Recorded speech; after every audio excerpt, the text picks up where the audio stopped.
science fans, kung nakapag-design ka na ng experiment, nakapag-analyze ng data, or nag-try umintindi ng isang scientific paper, meron akong recommendation sa'yo. Yun yung paper ni Hurlburt, published noong 1984 na ang tawag ay Pseudo-Replication and the Design of Ecological Field Experiments.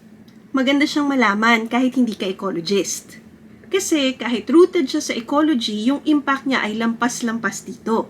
Na-expose kasi ni Hurlburt ang isang napaka-importanting problema na kinakaharap ng maraming scientists.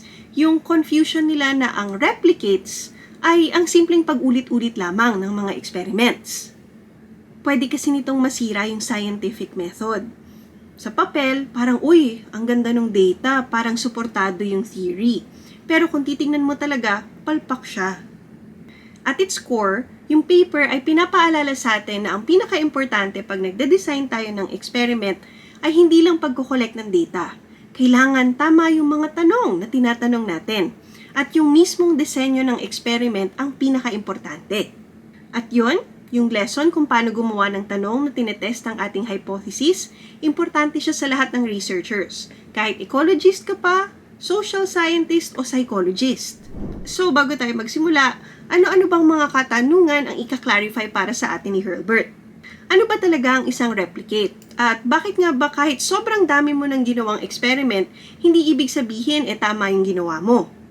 Bakit nga ba na pag tinreat natin ang non-independent samples as if independent sila ay isang malaking problema pagdating sa statistics?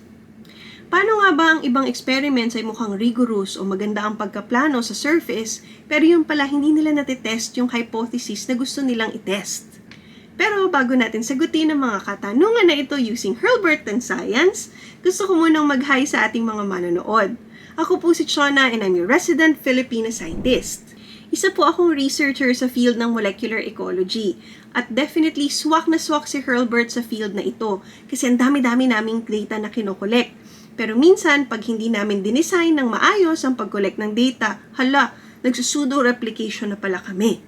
Isa rin po akong teacher at lagi ko pong nire-recommend ang papel na to sa aking mga estudyante kasi kailangan maintindihan nila na napaka-importante ng experimental design. Perhaps higit pa sa statistics na ginagawa nila. Enscientia is my science communication channel na gusto ko po sanang pasimplehin ang mga papel katulad ng kay Hurlburt para mas maging transparent, accessible at empowering ang scientific research. Ngayon, balikan natin yung tatlong pinakamalaking confusing parts sa papel ni Hurlburt. At ngayon, pasimplehin natin siya gamit ang mga examples. Una, what really counts as replication? Sabi ni Hurlburt, ang replication ay makikita natin sa experimental units. Ano nga ba yun?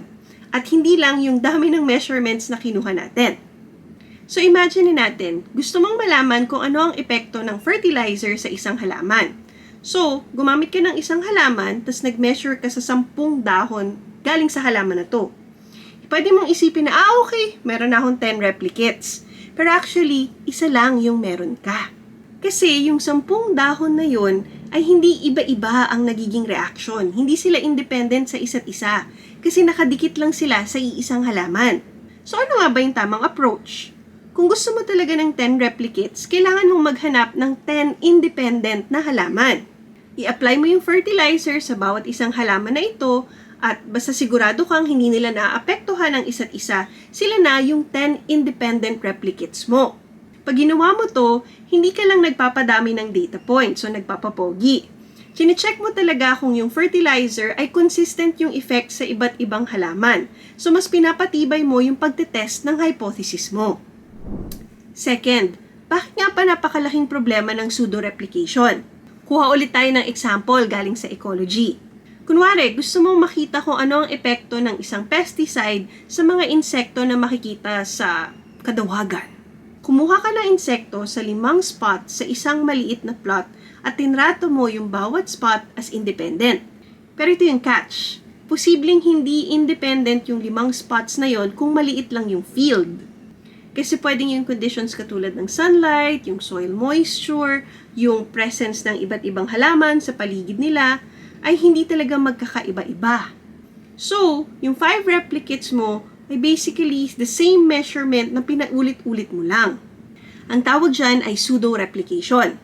Ano yung pwedeng alternate na design? Kumuha ka ng mas malaki pang field. Tapos sa field na yon, kung gusto mo talaga ng 5 replicates, maghanap ka ng 5 iba't ibang plots.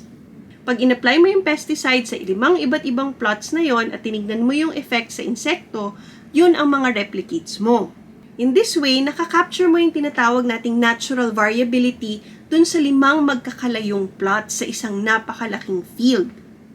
Otherwise kasi pwede mong ma-risk na na-overestimate mo yung effect ng pesticide and sa tingin mo maganda talaga siya when in fact wala naman pala talaga siyang maayos na effect. And yung third, natetest ba talaga natin yung hypothesis na gusto nating itest? Here's a classic example. Kunwari, gusto mong malaman kung yung shade o yung silong ay nakakaapekto sa pagtubo ng algae sa isang ilog. Okay, naglagay ka ng 2 net sa mga algae patches na makikita sa isang ilog. Tapos ang conclusion mo ay yes, nakakaapekto nga ang silong sa pagtubo ng algae. Ang problema, yung experiment mo, isang stream lang talaga yung tinignan. Hindi mo tinignan yung epekto ng experiment mo sa iba't ibang stream. So, hindi ka talaga pwedeng makapag-generalize.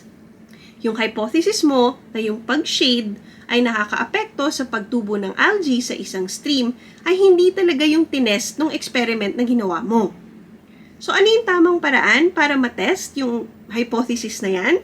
Kailangan mo mag-set up ng shaded at unshaded treatment sa iba't ibang streams. At mas maganda pa nga kung gagawin mo siya ng iba't ibang oras sa isang buong araw.